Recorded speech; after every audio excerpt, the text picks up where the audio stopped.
বাংলাদেশে গড়ে প্রতি বছর প্রায় ৩১,০০০ মানুষ মারা যায়, যা প্রতি মাসে দাঁড়ায় ২৫০০ থেকে ২৬০০ মানুষ। তো আমার প্রশ্ন হচ্ছে, কেনই বা মারা যাবে না, কেনই বা দুর্ঘটনার শিকার হবে না? এই যে আপনারা দেখতেছেন, এই যে এই চৌরাস্তার উপরে, অথচ দেখেন আছে ওভারব্রিজ আছে, এই ওভারব্রিজ বাদ দিয়ে মানুষ সব নিচ দিয়ে হেঁটে যাচ্ছে। দেখেন, এই যে দেখেন রোড গার্ডগুলা কিভাবে মানুষ পার হচ্ছে,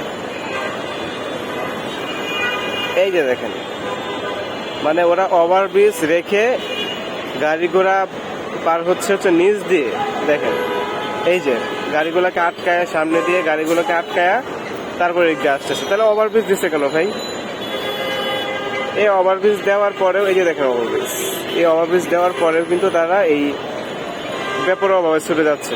এখন আমার কথা হচ্ছে, সব ড্রাইভার তো আর যৌধশীল না, তাই না?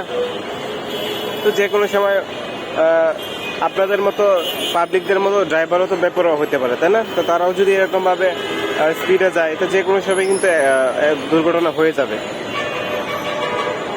তো আমাদের উচিত আরেকটু সচেতনতা হই, মৃত্যুর হার কমাই, নিজে ভালো থাকি, সবাইকে ভালো রাখি।